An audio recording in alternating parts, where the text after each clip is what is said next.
Hello mga katropa! So welcome sa aming mini vlog dito sa Slovakia. So unang-una, pasensya na po ha. Tinatry ko lang yung best ko na magbigay ng update kung ano yung buhay-buhay dito sa Slovakia. And hindi ako ganun ka-expert pa mag-vlog. Kaya pagpasensyahan nyo na kung ano man yung kinalalabasan ng video ko. So thank you so much sa mga nanonood at nagsusuporta. So hindi lang kaming couple pala, no, Pub and Teen ang magkasama dito sa Slovakia.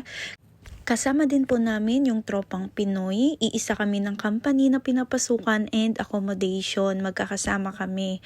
So dahil Monday ngayon and back to work na naman, dumaan na naman ang rest day weekends na parang 5 minuto lang. Alam nyo yan, ramdam nyo yan. Ganun talaga kabilis ang oras kapag day off. So share ko lang mga katropa, Monday talaga yung pinaka-hate ko na araw kapag day shift ako kasi super antok, mahirap matulog ng Sunday ng gabi. Tapos kailangan gumising ng 4 AM para mag-asikaso since 5:25 AM dapat nakaabang ka na ng service bus.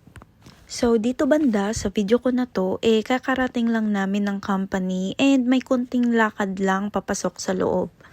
So gagawin na naman yung daily routine, tamang time in, kuha ng malamig na tubig or gusto mong magkape, may bendo machines din, then tali ng buhok sa washroom and perma ng attendance.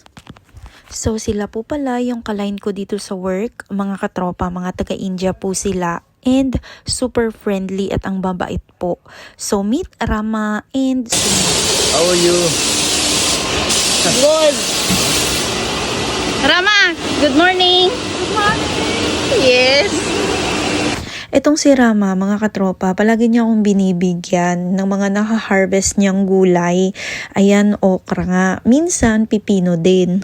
So mga katropa, pasensya na rin po, talagang sadyang bitin yung mga video ko. Hindi ko kasi nabibideo dito sa loob yung mga ginagawa namin, kung anong klase yung trabaho namin. Kasi hindi ko alam kung okay or po pwede, kasi baka po bawal. Kaya sabi ng husband ko, much better, wag na lang daw po. So dito nga mga katropa, tapos na yung shift at uwian na. And dahil wala kaming OT ngayon, kaya naisipan na lang namin mag-igib. Yes mga katropa, pag may time na nauubos yung grocery naming inumin, pwede po mag-igib. And dahil madami kaming empty bottles at wala din naman gagawin, kaya nagayayaan na lang mag-bike at mag-igib.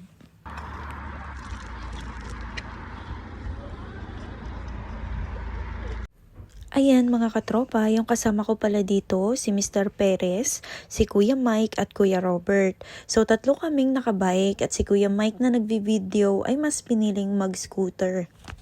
Sinusulit na lang din talaga namin yung summer at pag taglamig na hindi na talaga magagawang makapag-bike sa labas. So sa mga kababayan pala natin dyan, no, na nanonood ng vlog ko, ganito lang talaga yung takbo ng kada araw namin dito mga katropa. Work, bahay, konting gala or basketball or billiard sila, tamang tambay. Hindi naman super boring pero iba talaga yung sa atin. Ika nga, it's more fun in the Philippines na talagang namimiss at nakakamiss kapag nasa malayo ka. So ayan mga katropa, nakarating din. Hindi naman siya kalayuan, medyo malapit lang. So ito yung iniigiban dito. Malinis po ito. Madami pong mapipera na nag-iigib din po dito. Ayan, may naabutan po tayo.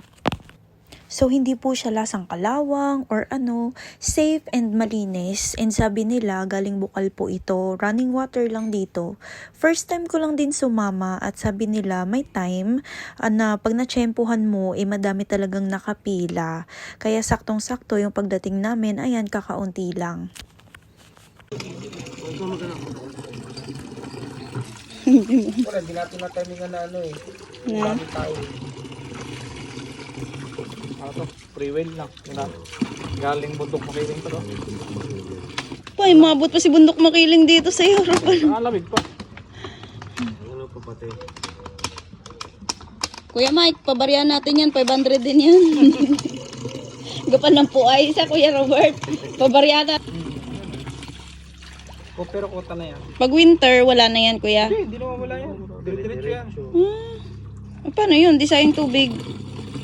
Grabe nga itong deep well naman yan. Oh. Kaya Siguro pag naubos yan, wala na makukuha ang tubig ng Overflow ng bundok. galing bundok makiling. Galing bundok.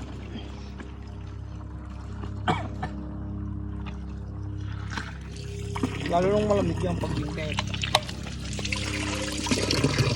Hindi naman nag-refill yan, running water.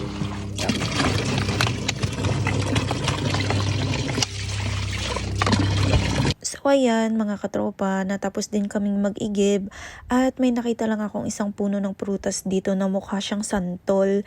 Pero di ko alam kung ano ang tawag dito and nalalaglag lang. Sayang 'di ba? Kahit mga apple dito mga katropa, as long na wala sa loob ng bakuran ng bahay, pwede mong kunin, pwede kang mamitas, pwede kang kumuha. At dahil nakauwi na kami dito, dito na muna magtatapos yung aming mini vlog for today. So thank you so much for watching mga katropa. Bye!